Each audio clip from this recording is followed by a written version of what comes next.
हम बात कर रहे हैं उत्तर प्रदेश के पूर्ण बजट 2026-27 की। बिल्कुल। और इस बजट को सत्ता पक्ष, विपक्ष या किसी भी राजनीतिक चश्मे से बिल्कुल नहीं देखेंगे। हमारा नजरिया पूरी तरह से एक सिविल एस्पिरेंट का होगा। सही कहा आपने, एकदम फैक्चुअल। हाँ, हमारा सारा ध्यान सिर्फ और सिर्फ उन ठोस तथ्यों, आंकड़ों, प्रतिशतों और उनके पीछे के अर्थ पर रहेगा, जो सीधे तौर पर प्रारंभिक और मुख्य परीक्षा के प्रश्न पत्रों में छप सकते हैं।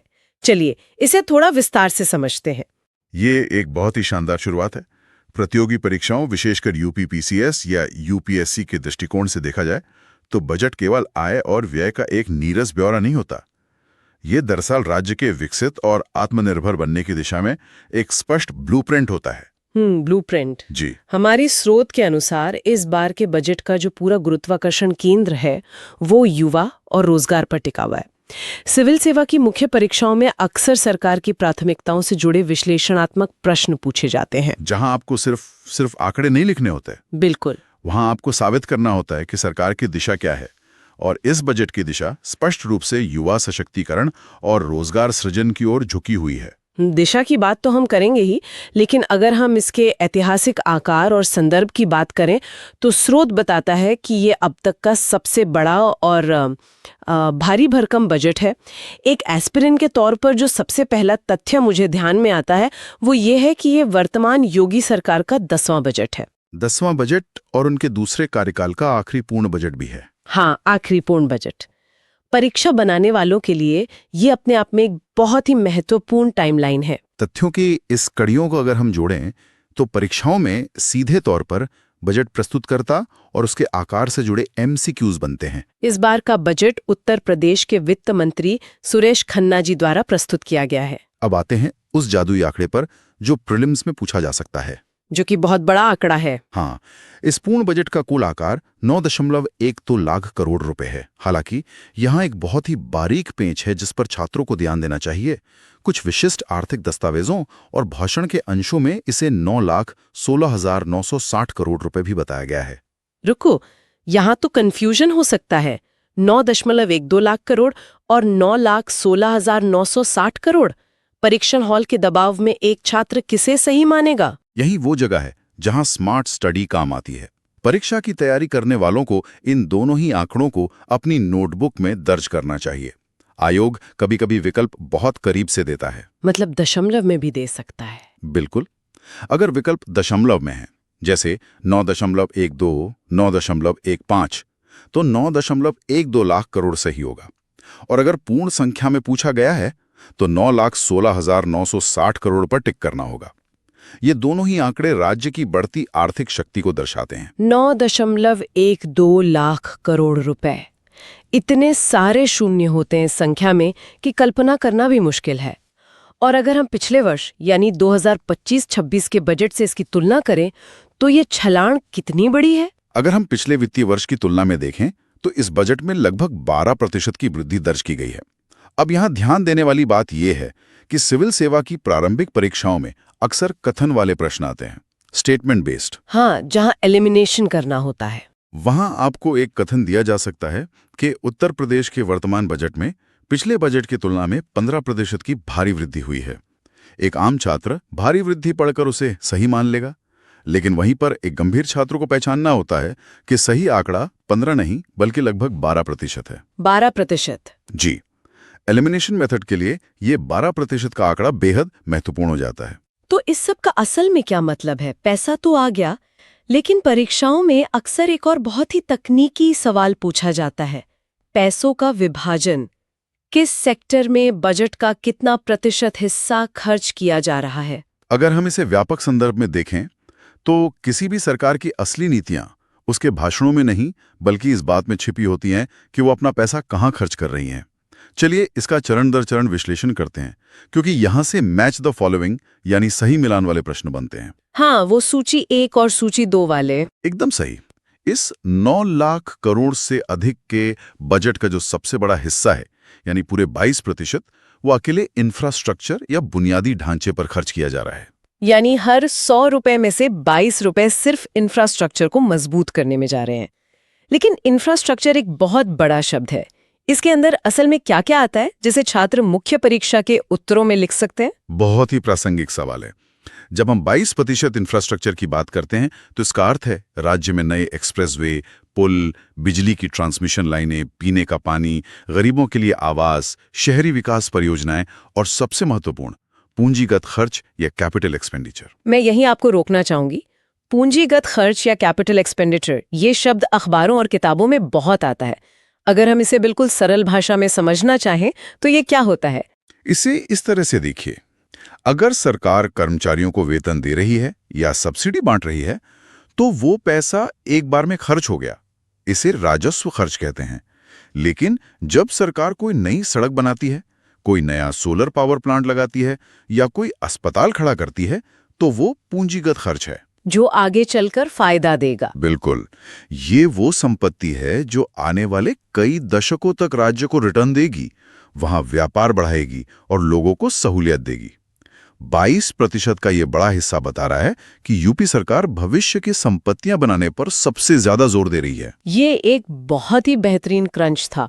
इंफ्रास्ट्रक्चर सबसे ऊपर है 22% पर।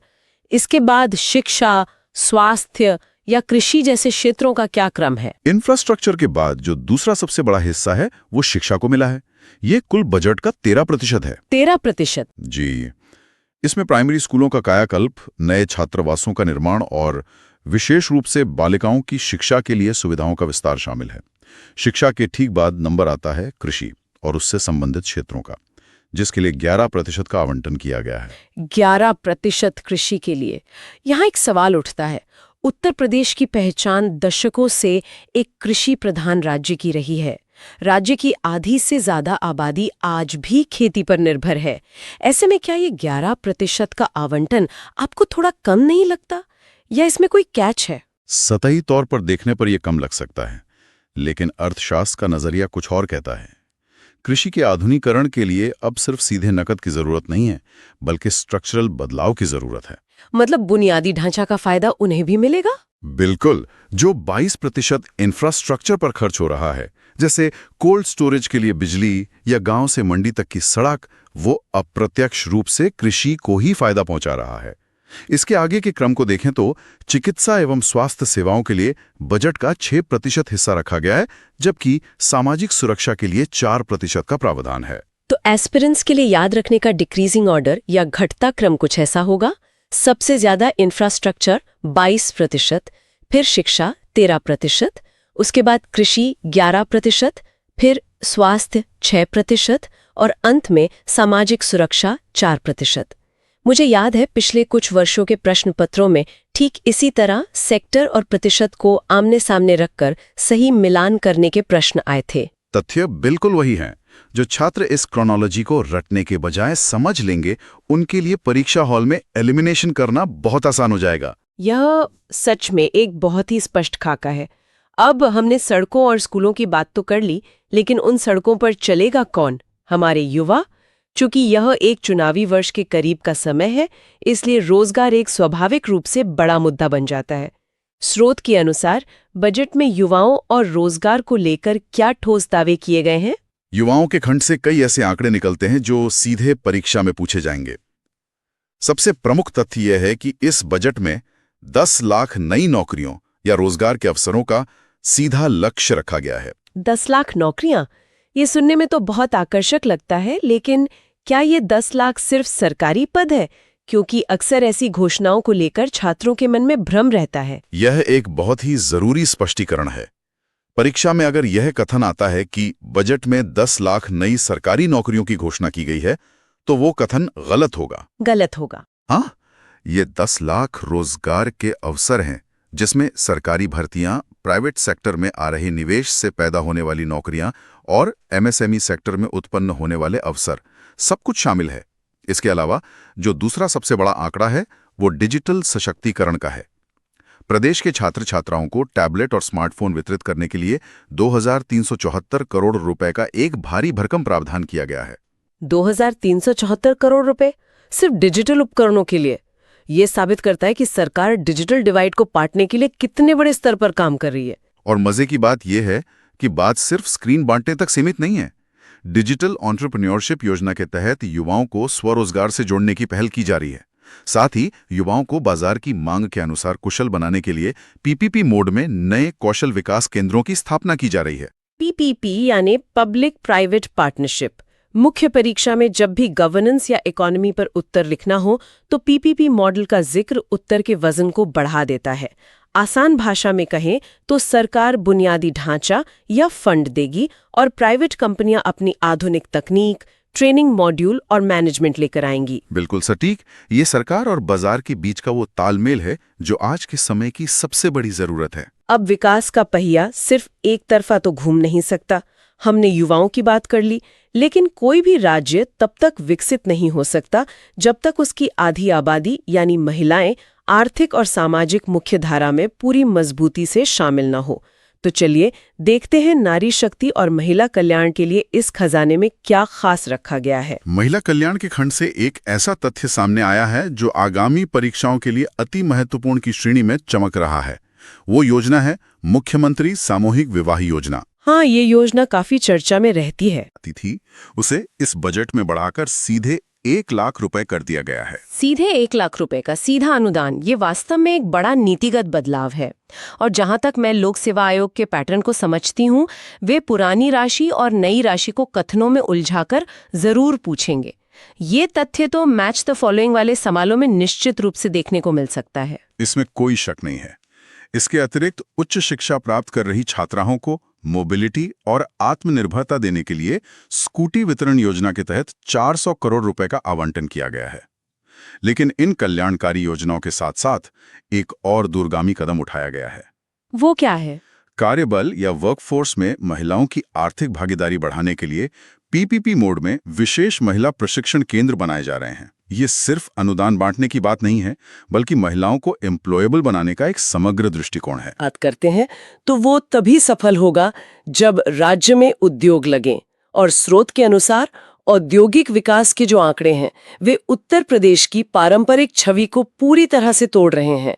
यूपी अब सिर्फ राष्ट्रीय स्तर पर ही नहीं बल्कि एक ग्लोबल मोबाइल विनिर्माण हब बनने की ओर तेजी से अग्रसर है। ये इस बजट का शिफ्टिंग गियर मोमेंट है।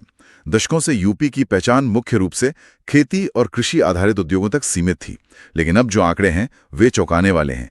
प्रतियोगी छात्रों को ये तथ्य बिल्कुल कंठस्थ कर लेना चाहिए कि वर्तमान में भारत के कुल मोबाइल फोन उत्पादन का पूरे 65% हिस्सा अकेले उत्तर प्रदेश में हो रहा है। 65%।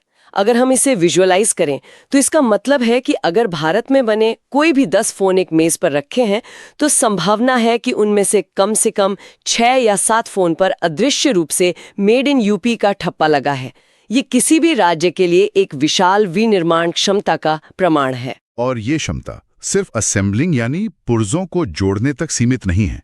बजट के अनुसार अब 55% मोबाइल कंपोनेंट्स का निर्माण भी राज्य के भीतर ही किया जाएगा। यानी पुर्जे भी यहीं बनेंगे। हाँ, इसके अलावा इलेक्ट्रॉनिक्स निर्माण और निर्यात को भारी बढ़ावा देने के लिए 44,744 करोड़ रुपए का एक विशाल वित्तीय प्रावधान किया गया है।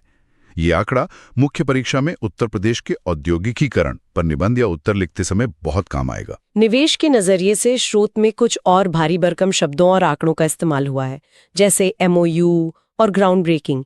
इन पर भी रोशनी डालना जरूरी है। राज्य में 50 लाख करोड़ रुपए के MOU पर हस्ताक्षर किए गए हैं। अब जो नए एस्पिरेंट्स हैं उनके लिए यह समझना जरूरी है कि MOU का मतलब क्या होता है। आसान भाषा में ये एक शुरुआती समझौता है जहां एक कंपनी राज्य सरकार से कहती है कि हम आपके यहां निवेश करने के इच्छुक हैं। लेकिन ये पक्का नहीं होता कि पैसा तुरंत आ गया। बिल्कुल, ये पैसा तुरंत जमीन पर नहीं आता। जब कागजी प्रक्रिया पूरी हो जाती है और वास्तव में फैक्ट्री की नींव रखी जाती है, ईंटें लगाई जाती हैं, तो उसे ग्राउंड ब्रेकिंग सेरेमनी कहते हैं। यानी MOU एक इरादा है और ग्राउंड ब्रेकिंग एक हकीकत। सही पकड़े।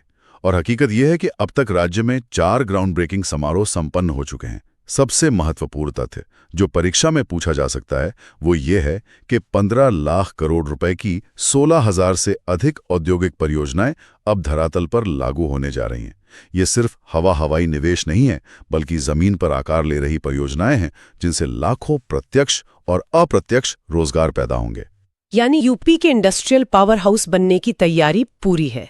अब एक ऐसे विषय पर आते हैं जो UPPCS और UPSC दोनों का ही ऑल टाइम फेवरेट विषय माना जाता है, इंडेक्स और रैंकिंग।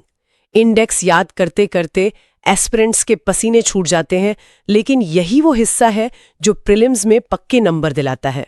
यहाँ जो बात सबसे ज्यादा ध्यान खींचती है वो ये है कि सस्टेनेबल डेवलपमेंट गोल्स यानी एसडीजी इंडिया इंडेक्स में उत्तर प्रदेश ने एक बहुत ही ऐतिहासिक छलांग लगाई है।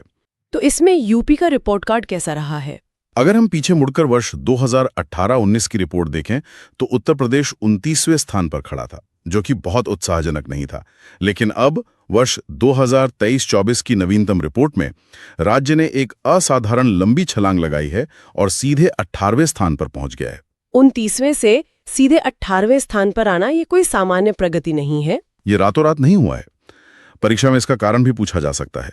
ये सुधार मुख्य रूप से ईज ऑफ डूइंग बिजनेस, बेहतर सुशासन, जन विश्वास मॉडल और लाइसेंसिंग प्रक्रिया को लाल फीताशाही से मुक्त कर आसान बनाने के कारण संभव हो पाया है।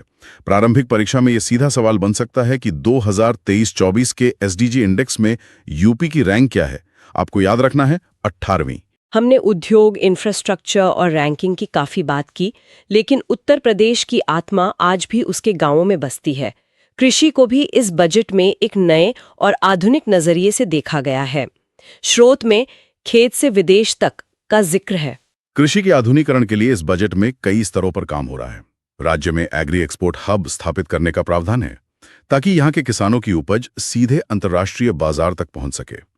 लेकिन यहां जो तथ्य परीक्षा के प्रश्न पत्र सेट करने वालों के रडार पर सबसे ज्यादा चमकेगा वो है यूपी एग्रिस परियोजना। यूपी एग्रिस, ये नाम मैंने अंतर्राष्ट्रीय साझेदारी के संदर्भ में सुना है। इसमें किस संस्था की भूमिका है? यही इसका सबसे अहम और परीक्षा के लिहाज से सबसे क्रिटिकल पहलू है। यूपी एग्रिस परियोजना को विश्व बैंक की सहायता से लागू किया जा रहा है।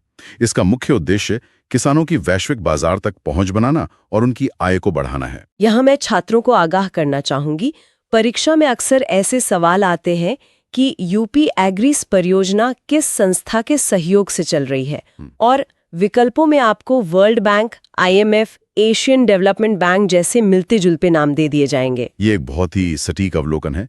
जब भी किसी राज्य की योजना में विश्व बैंक या ADB जैसी अंतर्राष्ट्रीय संस्था जुड़ती है तो वो योजना राज्य लोक सेवा आयोग के लिए स्वतः ही एक VIP प्रश्न बन जाती है।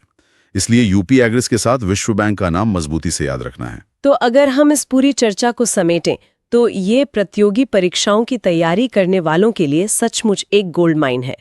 एक बार जल्दी से मुख्य तथ्य और साल दोहरा लेते हैं ताकि दिमाग में छप जाए। साल 2026-27 के लिए 9.12 लाख करोड़ रुपए का अब तक का सबसे बड़ा बजट, और खर्च का घटता क्रम 22% इंफ्रास्ट्रक्चर, 13% शिक्षा, 11% कृषि। राज्य ने 2023-24 के SDG रैंकिंग में 18वां स्थान हासिल कर लिया है। देश का 65% मोबाइल उत्पादन अब अकेले यूपी में हो रहा है। और यूपी एग्रीज परियोजना विश्व बैंक के साथ चल रही है, और नारी शक्ति के तहत मुख्यमंत्री सामूहिक विवाह अनुदान को बढ़ाकर सीधे 1 लाख रुपए कर दिया गया है। ये वो तथ्य हैं जो सीधे सीधे परीक्षा में नंबर दिलाएंगे और मेरिट लिस्ट में आपका नाम ऊपर करेंगे।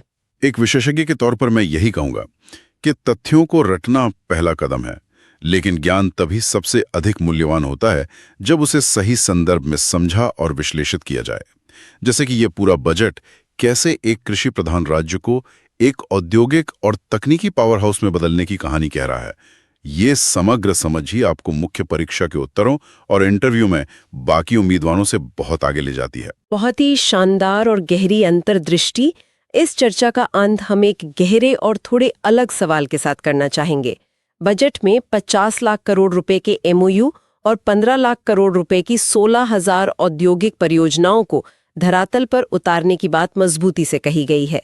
सुनने वालों के लिए, विशेषकर जो भविष्य के प्रशासक बनने वाले हैं, सोचने वाली बात यह है कि जब ये 16,000 से अधिक इंडस्ट्रियल और PPP मॉडल पर आधारित परियोजनाएं केवल कागजों से निकलकर वास्तव में जमीन पर पूरी तरह से लागू हो जाएंगी, तो क्या ये उत्तर प्रदेश की पारंपरिक ग्रामीण अर्थव्यवस्था और दशकों से चले आ रहे शहरी पलायन के पैटर्न को हमेशा के लिए बदल कर रख देगा? फोकस है केंद्रीय बजट 2026-27 पर।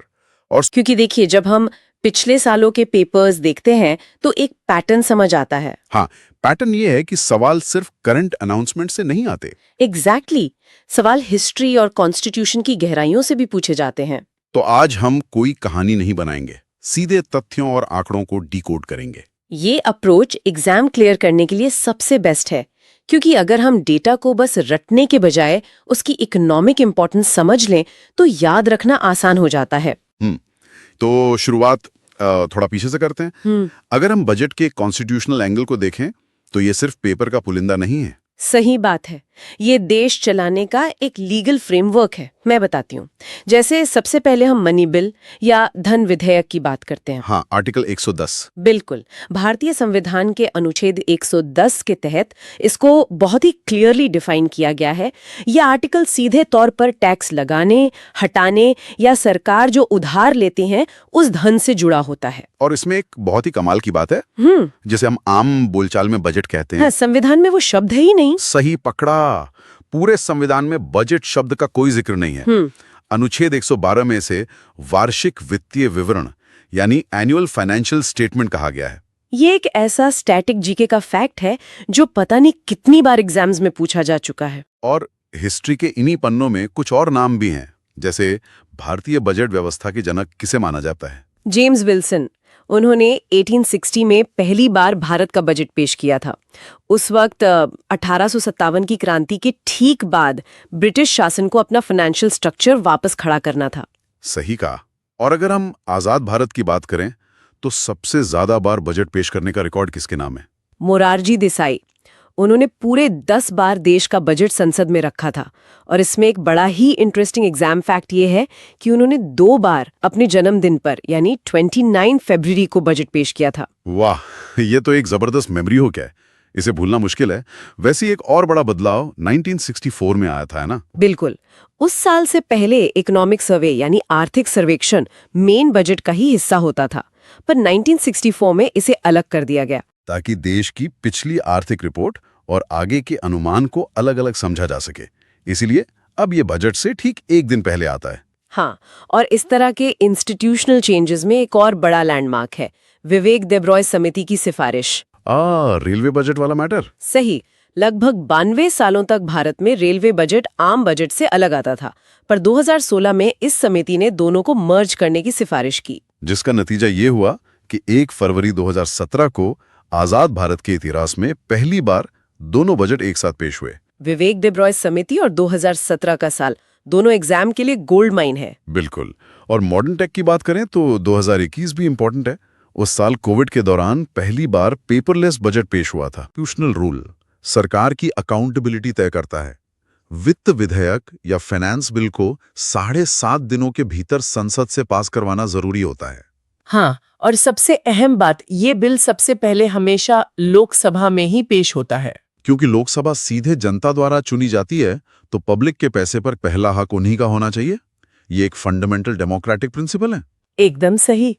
तो अब इन हिस्ट्री और रूल से बाहर आके थोड़ा करंट नंबर्स पे फोकस करते हैं। हाँ, एग्जिस्टिंग बजट पर आते हैं। वित्त मंत्री निर्मला सीतारमण ने लगातार 9वीं बार ये बजट पेश किया है। और ऐसा करके वो लगातार 9 बार बजट पेश करने वाली पहली महिला वित्त मंत्री बन गई हैं। एक और नया और इंटरेस्टिंग फैक्ट इस बार जुड़ा है। ये बजट पहली बार कर्तव्य भवन में तैयार किया गया है। ये पॉइंट स्टैटिक जीके के लिए करंट अफेयर्स में पक्का पूछा जा सकता है। तो अब इकोनॉमी की असली तस्वीर वाले आंकड़ों पर आते हैं। केंद्र सरकार का इस साल का कुल अनुमानित व्यय 53,47,315 करोड़ रुपए रखा गया है। ये बहुत बड़ा नंबर है। 53 लाख करोड़ से ज्यादा। तैयारी करने वालों के लिए इसको 2 हिस्सों में तोड़ना बेस्ट रहेगा। हाँ, बताइए। इसमें से रेवेन्यू एक्सपेंडिचर यानी राजस्व खर्च 41.25 लाख करोड़ रुपए है। ये वो पैसा है जो सरकार के डे टू डे काम, वेतन, पेंशन और सब्सिडी आदि पर लगता है। और दूसरा हिस्सा? दूसरा है कैपिटल एक्सपेंडिचर यानी पूंजीगत खर्च। इसके लिए 12.21 लाख करोड़ रुपए एलोकेट किए गए। ये 12.21 लाख करोड़ वाला जो कैपिटल एक्सपेंडिचर है ना, यही देश का फ्यूचर बनाता है। इसी से नई सड़कें, रेलवे लाइंस और डिफेंस के इक्विपमेंट आते हैं। बिल्कुल। जब कैपिटल एक्सपेंडिचर बढ़ता है तो सीधा असर एम्प्लॉयमेंट और इंफ्रास्ट्रक्चर पर दिखता है। और इस 53 लाख करोड़ के भारी खर्च को बैलेंस करने के लिए एक टर्म आता है फिस्कल डेफिसिट या राजकोषीय घाटा। हाँ, वित्त वर्ष 2026-27 के लिए इसे 4.3% पर रखने का टारगेट है। इसको थोड़ा सिंपल वर्ड्स में समझते हैं। ये बेसिकली वो एक्स्ट्रा पैसा है जो सरकार को अपनी इनकम से ज्यादा खर्च करने के लिए मार्केट से उधार लेना पड़ता है। एग्जैक्टली 4.3% का टारगेट दिखाता है कि सरकार खर्च तो बढ़ा रही है पर उधार के जाल में नहीं फंस रही। एक और फिगर याद रखने वाला है, केंद्र सरकार का ऋण से जीडीपी अनुपात यानी डेट टू जीडीपी रेशियो, जो इस बार 55.6% अनुमानित है। जब हम घाटे की बात करते हैं तो सबसे पहला सवाल यही आता है कि सरकार के पास पैसा आता कहां से है और जाता कहां है। इसे रुपए के आने और जाने के फ्लो से समझना चाहिए। अगर हम इनकम सोर्सेज देखें तो सरकार की आमदनी का सबसे बड़ा हिस्सा उधार और कर्ज से आता है, जो कि टोटल रिसीट्स का 24% है। बिल्कुल। और इसके ठीक बाद 21% के साथ इनकम टैक्स या आयकर का नंबर आता है। उसके बाद कॉर्पोरेट टैक्स 18% और जीएसटी 15% है। ये इनकम टैक्स वाला डेटा बड़ा एनालिटिकल है। 21% का मतलब है देश में डायरेक्ट टैक्स देने वालों का बेस लगातार बढ़ रहा है। अब आते हैं कि रुपए जाता कहां है। खर्च में सबसे बड़ा हिस्सा राज्यों को टैक्स का शेयर देने में जाता है, जो कि पूरे खर्च का 22% है। और दूसरा सबसे बड़ा खर्च वो है इंटरेस्ट पेमेंट यानी ब्याज भुगतान, जो 20% है। समझ गया। यानी सरकार जो 24% उधार ले रही है, उसी का ब्याज चुकाने में 20% पैसा वापस निकल जाता है। सही पकड़ा। इनकम में उधार का 24% और खर्च में राज्यों के शेयर का 22%।